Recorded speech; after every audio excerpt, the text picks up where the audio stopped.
하는 제목 가운데 연속 설교로 다음 주까지 함께 하려고 하고요. 오늘은 포도원 품꾼의 비유를 함께 나누도록 하겠습니다. 예수님이 하신 이 비유라고 하는 놀라운 말씀은 영의 언어입니다. 영의 언어라는 것은 우리의 영을 깨우는 말씀이라는 겁니다. 사람들의 내면을 바울은 영과 혼과 육으로 이 삼부곡으로 고찰했습니다. 굉장히 중요한 고찰이고 또 우리가 알고 있어야 되는 성서적인 인간에 대한 이해입니다. 영과 혼과 몸 혹은 육으로 이렇게 삼부곡으로 바울은 우리에게 하나님의 사람을 바라보시는 또 창조하신 그 모습을 가르쳐 주었습니다. 하나님의 형상을 따라 인간이 창조되었을 때에 인간은 하나님과 교통하며 관계하는 영, 이 영이 위상학적으로 가장 앞서 발동하도록 하나님께서 만들어 두셨습니다. 여기서 중요한 것이 하나 먼저 있는데 나중에 인간에 대한 이 영과 혼과 육에 대한 이야기를 하겠지만 오늘은 간략히 이야기하자면 영이라고 하는 것을 이단적인 사상으로 받아들이면 안 됩니다. 그러니까 한국 교회 안에도 이 영에 대해서 이단적인 생각을 많이 갖고 있습니다. 그러니까 플라톤의 이원론적 사고 속에 어떤 영이 마치 이렇게 뿅 하고 연기가 나오는 이 영이라든지 혹은 이단이 갖고 있는 신비주의적인 자기의 영지주의적인 관점 안에서 어떠한 독립된 실체와 개체 같은 귀신, 혼령으로 생각하는 경우도 있습니다. 그런데 성경은 절대로 그런 이야기를 하신 적이 없습니다.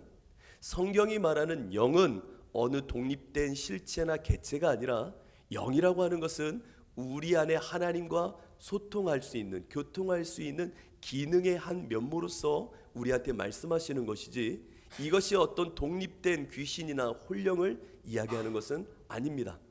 만약에 내 안에 영이 나 외에 또 다른 영이 내 안에 있고 성령이 내 안에 들어오셨다면 성령 충만한다라는 게 무엇일까요?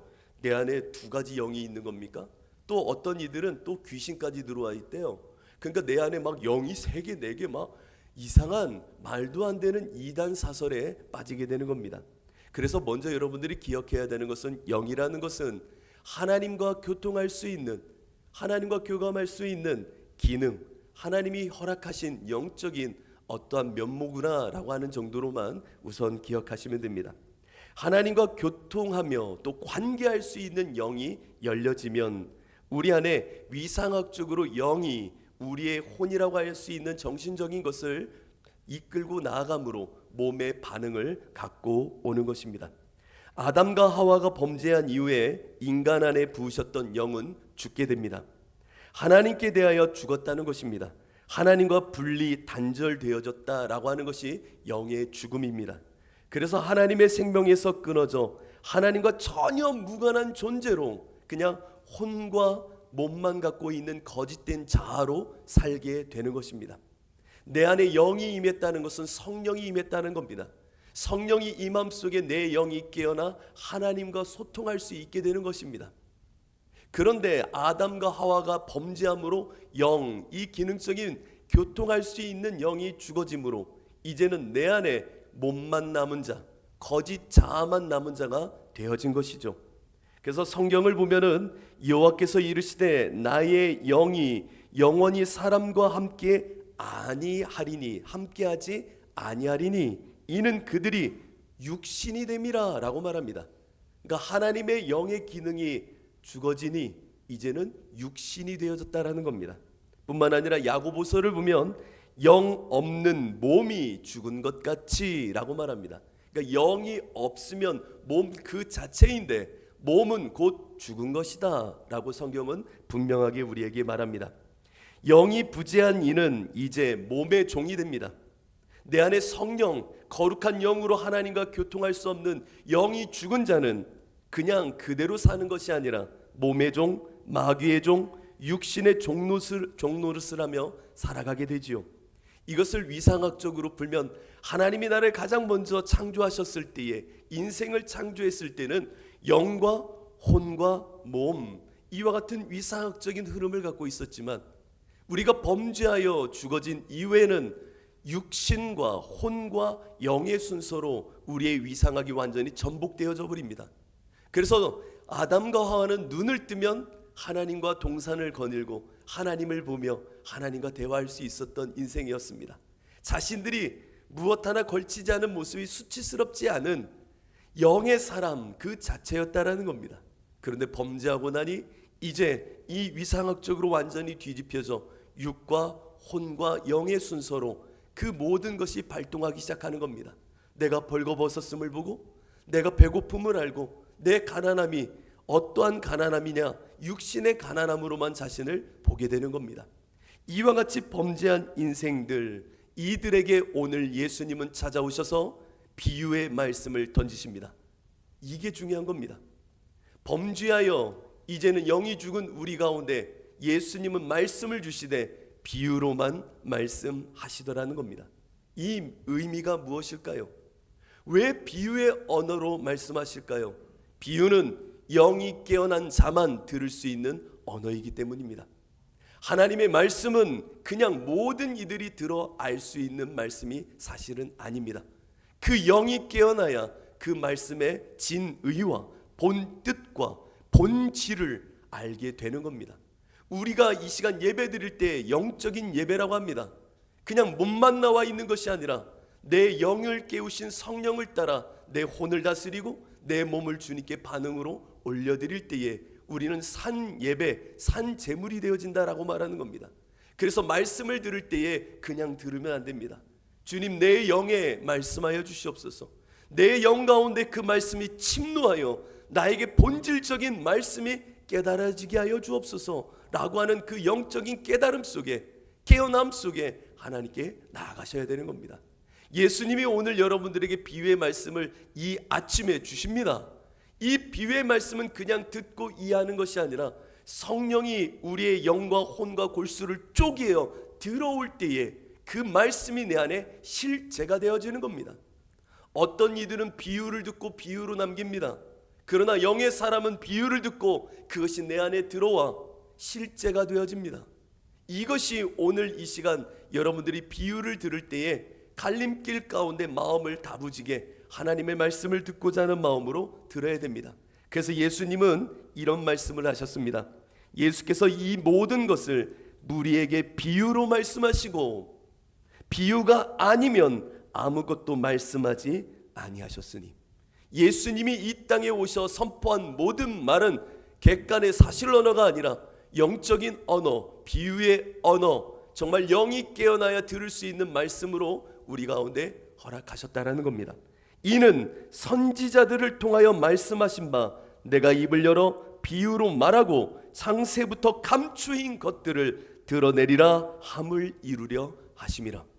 하나님은요, 창세로부터 지금까지 감추어 두신 그 모든 것들을 말씀의 비유를 통하여 우리에게 열어주십니다. 이것을 일컬어 계시라고 말하는 겁니다.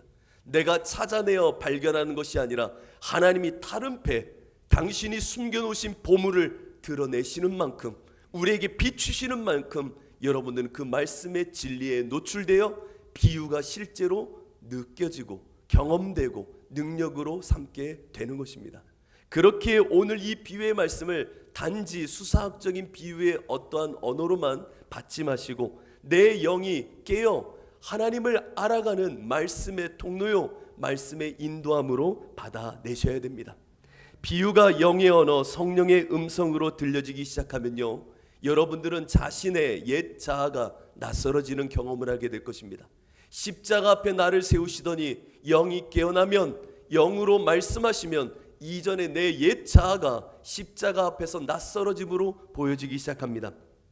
나는 늘 지금 여기에서 내가 갖게 된 생각과 감정이 나라고 생각하며 살아왔습니다. 그냥 당연히 내 몸을 통하여 들어오는 모든 원소스들, 그 모든 감각들을 그냥 내 혼이 생각하고 그것을 기억으로 삼아 자기 정체성이라고 말하였습니다. 이 감각, 이 해석, 이 판단, 이 느낌, 이것을 혼이 정신적인 자기 정체성을 형성하며 이것이 나지라고 말합니다. 나는 생각한다, 고로 존재한다. 이야, 내가 생각함으로 모든 것을 나의 자아로서 그것을 판단하고 수용했다라는 겁니다. 그런데 영이 열려지면 이것이 진짜 내가 아니었구나라고 하는 것을 알게 됩니다. 그래서 이 옛 자아를 십자가에 내려놓은 채 낯설어진 그 가운데 하나님의 말씀의 자리에서 나를 조망하며 그 말씀으로 다시금 나를 위상학적으로 돌려 나는 죽고 예수로 살도록 끌어당기기 시작하는 겁니다. 이 싸움이 영적인 싸움이요 성령을 따르는 모습이기도 합니다. 비유의 말씀이 울려 퍼지면 이와 같은 놀라운 생명의 역사가 일어날 때가 많습니다. 저도 말씀을 전하면서도 놀랄 때가 있습니다. 마지막 찬양으로 부르는 나 무엇과도 주님을 바꾸지 않으리. 제가 수련회를 인도하던 어느 날이었습니다. 아이들이 그냥 이렇게 잠식되어져 있듯, 사춘기 아이들이 얼마나 그렇게 무뎌져 있습니까? 그 아이들을 데리고 수련회를 간 겁니다. 수련회를 가서 찬양을 하는데 갑자기 맨 앞에 앉았던 전희종이라는 친구가 갑자기 확 쓰러진 겁니다. 이 아이가 평소에 신앙생활 잘하던 애가 아니에요. 그냥 키만 엄청 큰 중학교 1학년 남자아이입니다. 그 남자아이가 갑자기 퍽 쓰러지더니 대성통곡을 하기 시작하는 겁니다. 여러분 이렇게 울면 어떻게 해야 됩니까? 목사가, 전도사가 그래 하나님이 일하시나 보다 이렇게 생각해야 되잖아요. 무서운 겁니다. 얘 왜 갑자기 왜 이래? 갑자기 얘 왜 이래? 갑자기 성령이 그 영을 깨우시는 겁니다. 침노하듯 임하시어 그 틈바구니에 들어가 그 사춘기 아이의 그 영을 깨워 하나님을 마주하게 하는 겁니다. 이야, 성령이 임하니까 이 친구가 대성통곡하는 거예요. 그러니까 옆에 있는 친구들이 어떻게 해요? 사춘기 애들이냐? 얘 왜 이래? 미쳤나봐. 그 전주가 나 무엇과도 찬송도 시작하지 않는데 울기 시작하는 겁니다. 그러자 옆에 있는 애들이요 갑자기 훌쩍 울기 시작하는 겁니다. 자기네들도 왜 이런지 모르는 거예요. 그러더니 그 아이들도 성령이 확 마가의 다락방에 임하시듯 그 영을 깨우니까요 그 옆에 있는 아이들도 막 울기 시작하는 거예요. 그러다가 뒤에 반찬해 주시고 음식해 주시러 오셨던 여선교회 분들이 벌떡 일어나서 보는 거예요. 얘는 왜 그래? 그다음 맨 뒤에 앉았던 그 권사님들이 이렇게 보시더니 갑자기 무릎을 꿇더니 손을 확 드시더니 주야 하면서 회개 기도를 하는 겁니다. 그러자 처음 수련회 시작하자마자 이 곳이 완전히 성령으로 운행하니까요 엄청나게 막 뒤집어지기 시작하는 겁니다.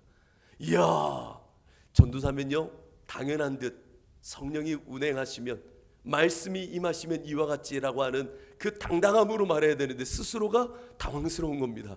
이게 무슨 일일까? 그러나 말씀이 임하면 그들이 십자가 앞에 낯설어진 그 가운데 새롭게 하나님께서 회개케 하심으로 하나님의 일을 이루어 내시는 겁니다. 오늘 이 시간 이 비유는 여러분들에게 낯설게 다가와야 됩니다. 이 비유를 통하여 여러분들은 숨겨두었던 감추어진 그 하나님의 본질과 말씀 앞에 서셔야 됩니다. 그래야 영적으로 깨어나며 영으로 더 하나님께 나아가게 됩니다. 오늘 예수님은 포도원 품꾼의 비유로 우리에게 말씀하십니다. 1절을 한번 보십시오. 천국은 마치 품꾼을 얻어 포도원에 들여보내려고 이른 아침에 나간 집주인과 같으니. 저도 국어를 못하지만 말을 너무 어렵게 합니다. 뭐 이렇게 어렵게 하는지. 그러면 가장 여러분들이 수능을 풀 때에 영어에서 무엇을 가장 먼저 찾습니까? 주어 찾고 동사 찾으면 됩니다. 여러분 수능 잘 보십시오. 이제 100일 남았습니다. 주어 찾고 동사 찾으면 됩니다. 주어 천국은 마치 그리고 주인과 같다. 수로 붙이면 됩니다. 천국은 마치 주인과 같다. 무슨 얘기입니까? 말이 어렵지요. 천국은 공간과 장소의 개념이 아니라 주인의 마음, 예수의 마음, 이것이 곧 천국을 아는 것이다 라고 하는 겁니다. 다른 것 아닙니다. 천국은 여기 있다 저기 있다 어느 교회에 있다 이런 건 아닙니다. 예수의 마음을 읽는 자, 그 자들이 바로 천국을 누리는 자라는 겁니다.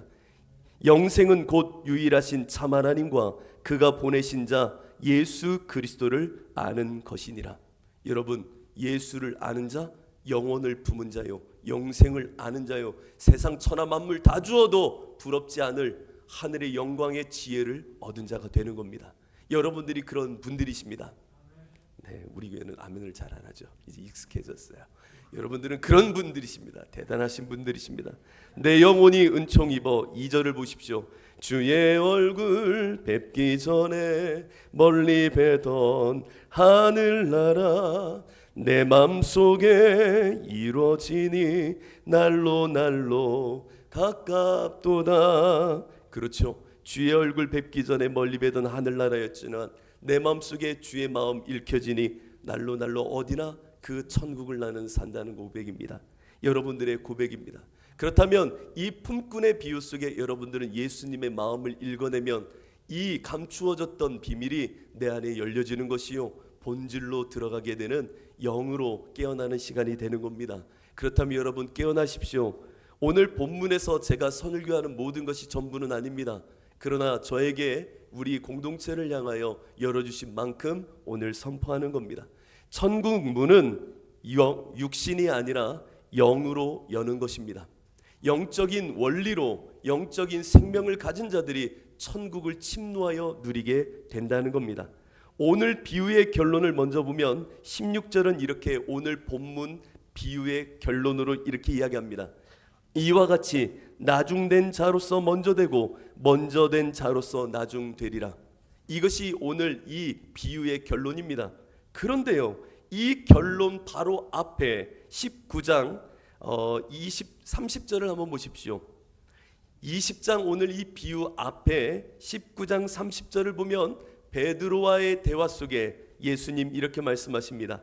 그러나 먼저 된 자로서 나중되고 나중된 자로서 먼저 될 자가 많으니라. 이 말씀을 먼저 하셨습니다. 먼저 하셨습니다. 그러니까 비유의 마지막 결론 앞자락에 베드로와의 어떤 부대 상황이 먼저 있었다라는 것을 유추할 수 있겠죠. 베드로가 말합니다. 예수님, 저한테 뭐 주실 거예요? 이렇게 말합니다. 무슨 일이 있었기에 베드로가 갑자기 자기 의의를 앞세워 예수님 앞에 딱 나오더니 그러면 나 뭐 주실 거예요? 이렇게 말하는 겁니다. 무슨 일이 있었느냐? 여러분, 돈 많은 청년이 왔었습니다. 청년이 와서 내가 어떻게 하여 영생을 얻고 구원을 얻을 수 있지요? 라고 물을 때에 너의 모든 소유를 팔으라고 말합니다. 다 나눠주어라고 말합니다. 그랬더니 도망가 버렸어요. 그러니까 베드로가 할렐루야, 주님, 저요 지금 뭐 했어요? 그물도 다 집어던지고 가족도 다 던져버리고 예수님 따른 거 아닙니까? 저 돈 많은 놈은 못 쫓아왔는데 나 괜찮은 사람이죠. 예수님, 저요, 저 여기 있어요. 지금 뭐가 발동하는지를 한번 생각해 보십시오. 영의 사람입니까? 아니요. 육신의 몸에 자기의 옛자의 모습처럼 자기의 계산과 자기의 수치적 싸움 속에 자기의 의의가 드러나기 시작하는 겁니다. 예수님께 나와 말합니다. 아니요, 저런 놈이 다 있어요. 우리처럼 다 버리고 왔으면 얼마나 좋을까요? 그때 예수님 말합니다. 그러나 먼저 된 자로서 나중되고 나중된 자로서 먼저 될 자가 많으리라. 이 말씀을 베드로에게 하셨던 겁니다. 곧 네가 생각하는 그런 방식으로 사는 것 아니야. 나를 쫓는 것, 그렇다고 내가 무엇을 주는 사람 아니야. 너는 지금 자기 의의를 내세워 자기의 육신의 생각을 내세워 육신의 본성을 따라 내 앞에 나와 천국을 누린다 말하느냐? 아니야. 먼저 된 자 나중되고 나중된 자가 먼저 되는 일이 있을 거야. 얼마나 믿었는가 보다 어떻게 믿었는가가 더 중요해 라고 하는 말씀입니다. 다시 한번요. 얼마나 육신의 시간에 묶인 시간의 계산이 중요한 것이 아니라 어떠한 방식으로 나를 대하며 어떠한 너의 존재됨으로 내 앞에 나와 있는지가 더 중요한 거야 라고 예수님은 말씀하시더라는 겁니다. 예수님께서 베드로의 이 황당한 질문에 먼저 된 자 나중되고 나중된 자 먼저 된 자고 말씀하신 이 말씀이 고스란히 비유 결론이기도 합니다.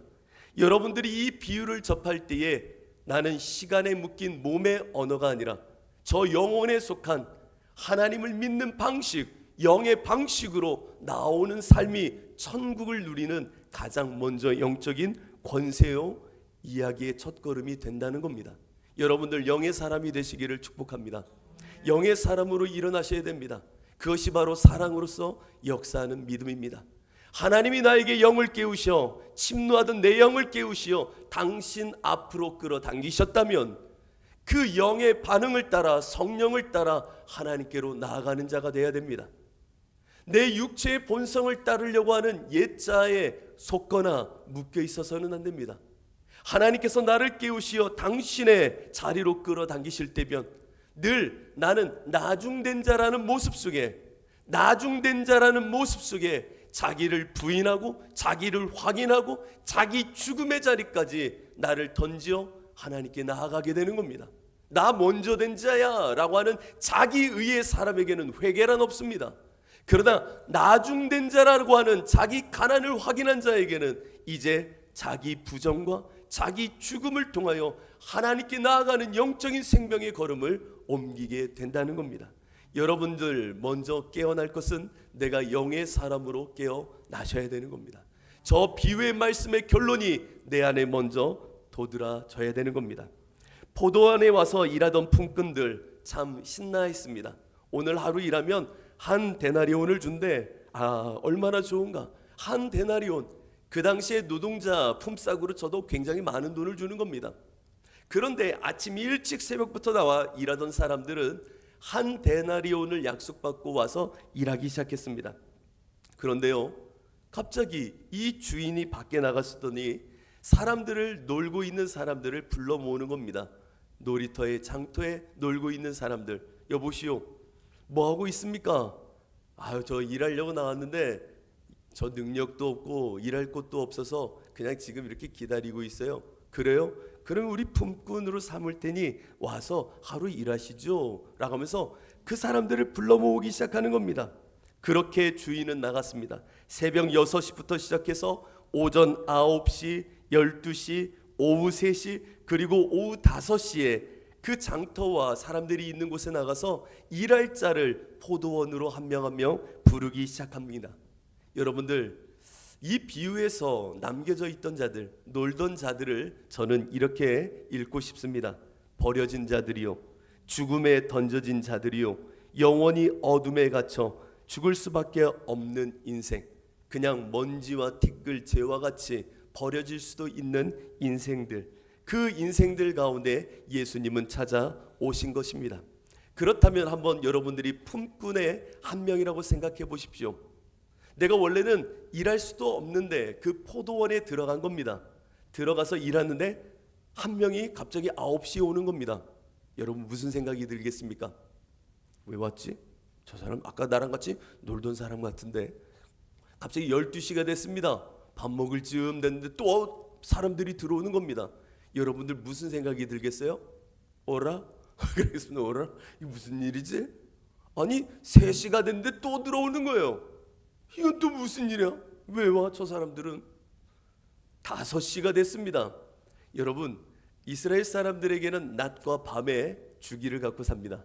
그렇죠? 6시면 하루가 끝나는 거예요. 근데 5시에 또 사람이 들어오는 거예요. 여러분들은 이와 같이 들어오는 사람들을 대할 때 무슨 생각이 들겠습니까? 괘씸할까요? 저 사람들은 왜 불렀어? 다 끝났는데 왜 불렀어? 저는 이런 생각이 들 것 같아서 자꾸 이런 얘기를 하는 겁니다. 그러나 정말 영의 사람이라면 이런 생각을 하는 게 맞을 겁니다. 저 사람도 주인의 은혜를 받았나 보다. 저 사람도 주인의 은혜를 또 받았네. 이야, 이 주인은 어떻게 된 사람이 이거를 또 저렇게 불러왔을까? 5시인데, 오후 5시인데 모든 것을 마감하는 이때에도 사람을 부르는 저 주인. 이야, 이게 맞는 반응 아닐까요? 저는 그렇게 생각하려고 합니다. 이게 맞는 반응 아닐까요? 쟤는 왜 왔어? 저 사람 왜 불렀어? 이게 말이 돼? 자신이 이렇게 대할 수 있는 것. 와, 주인이 어떻게 저렇게 불렀지? 은혜로 이 자리로 부르고 있지? 이것은요, 영이 발동하는 사람들이 갖는 마음입니다. 곧 자기 가난을 놓치지 않는 겁니다. 나도 이런 은혜를 받았는데 와, 저 사람도 그 은혜를 받는구나. 저 사람도 저렇게 은혜를 받는구나. 그래, 우리의 이 심령의 가난함 속에 저 사람도 왔으니 얼마나 기쁜가. 자기 본래적 본성, 영이 깨어나니 내가 얼마나 심령이 가난한지를 아는 자, 이것을 놓치지 않는 자가 정말 천국을 누리게 된다라는 겁니다. 심령이 가난한 자는 복이 있나니 천국이 저희 것임이라. 이 영의 사람은 본래적 자기, 정말 내가 얼마나 가난한지를 놓치지 않는 자가 진짜 주님의 천국을 누리는 자가 될 수 있다는 겁니다. 여러분들은 심령의 가난함을 지금 확인하고 사시는지요? 날마다 눈을 뜨면 하나님 없이는 정말 절대적으로 하나님을 의지하지 않고는 살아갈 수 없어요 라고 하는 이 울림이 내 안에 가난으로 밀려오고 계신지요? 그 사람은 영의 사람이요 천국을 이미 주님의 마음으로 읽고 있는 사람입니다. 무슨 사람들을 보면 그 가난함을 보게 되고, 무슨 사람들을 보면 심령에 죽어있는 그 모습 속에 눈물과 긍휼과 마음이 이르는 사람, 그 사람은 천국을 보며 사는 사람입니다. 제가 처음 중학교 2학년 때 예수님을 만나게 되고 저도 모르게 매일같이 눈물샘이 터져 나오는 겁니다. 심지어요 사춘기의 감수성이라고 한번 생각해 주셔도 좋습니다. 저희 동네에는 이 대부뚝이라고 하는 게 있어요. 금강이 흐르는 대부뚝. 그 대부뚝이 정리가 되지 않았을 때 저보다 키가 큰 삽자루 끼고 다니던 자전거라는 게 있습니다. 아시죠? 요즘 아이들은 모를 겁니다. 삽자루 끼는 자전거요. 모르시나요? 삽자루를 끼는 자전거가 있어요. 그걸 어디서 제가 구했는지 그걸 타고 막 이렇게 가는 겁니다. 다리도 안 닿는데 그때 자전거 타려면 한 발로 이렇게 뛰어 오르는 거예요. 그 자전거 타고 대부뚝을 가는데요. 막 멀리서 노을이 지는 겁니다. 노을이 지는데 제가 자전거를 팍 집어 던졌어요. 그리고 그 질퍽한 진흙에 무릎을 꿇고 손을 들고 기도하는 겁니다. 하나님, 나 같은 자를 사랑해 주셔서 감사합니다. 아, 별로 이렇게 감동이 없으시구나.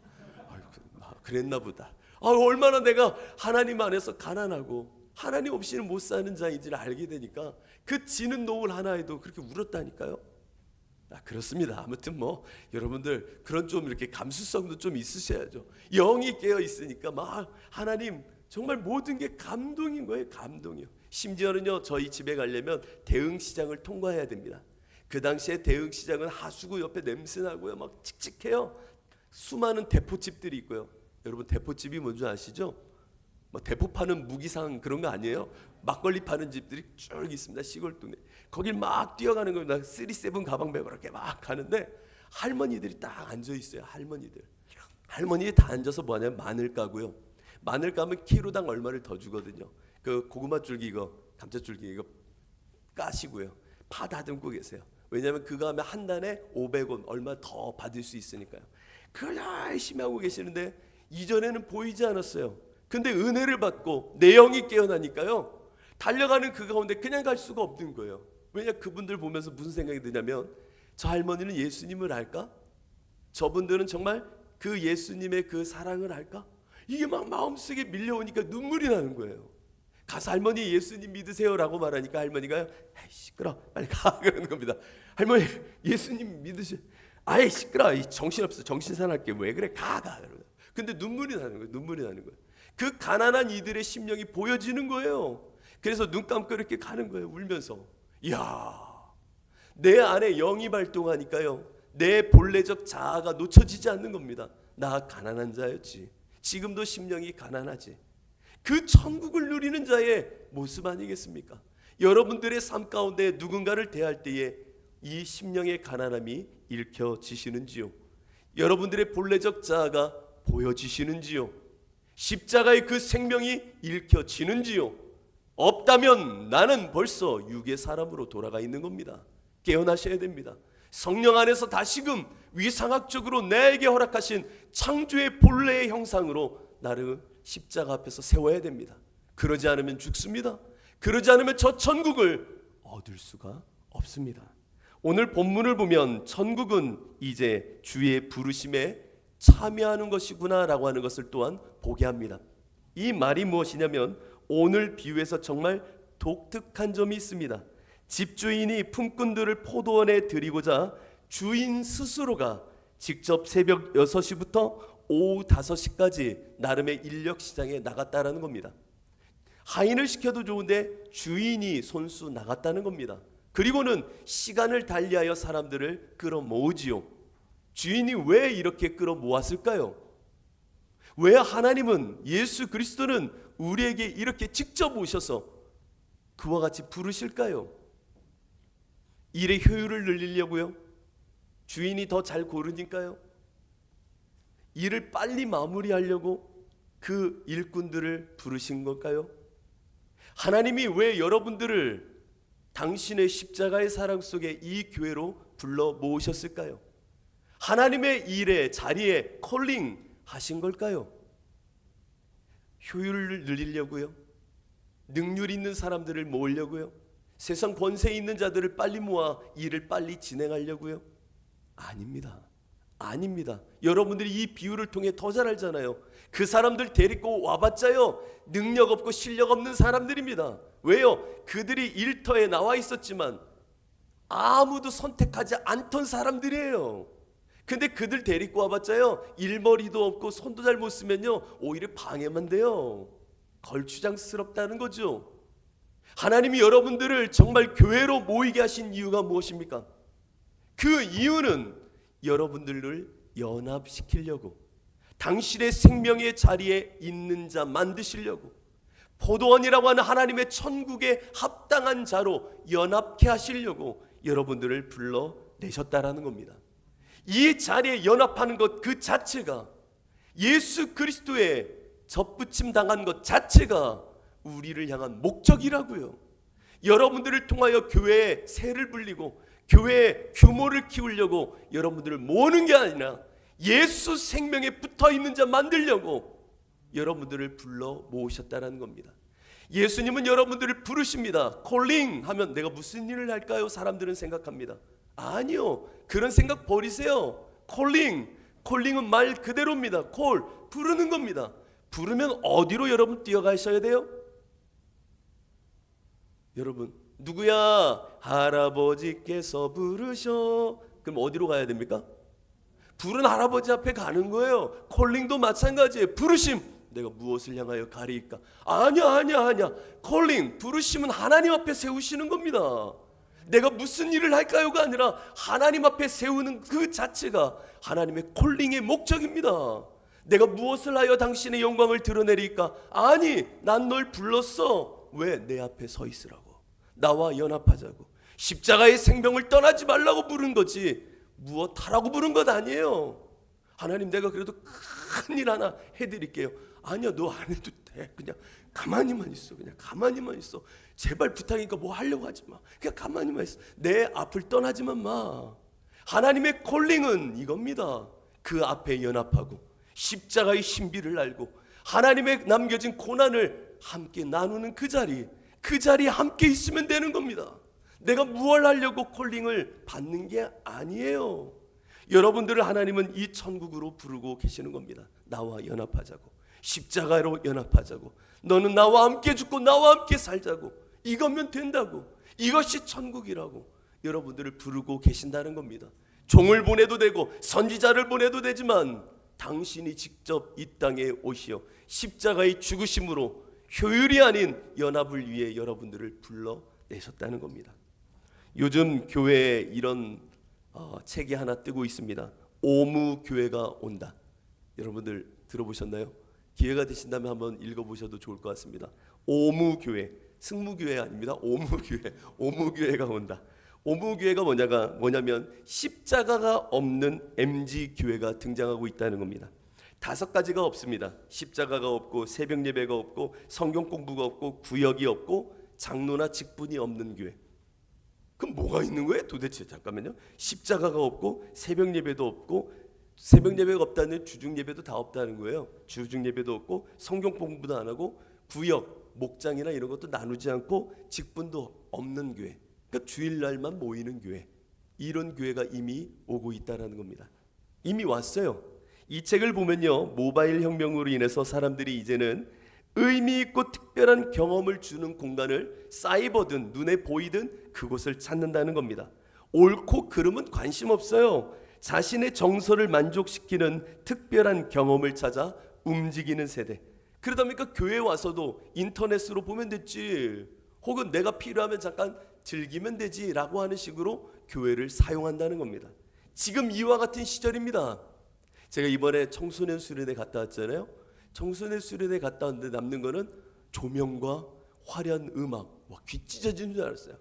무슨 찬양인지 모르겠어요. 와 그러다 제가 준석이 보면 준석이가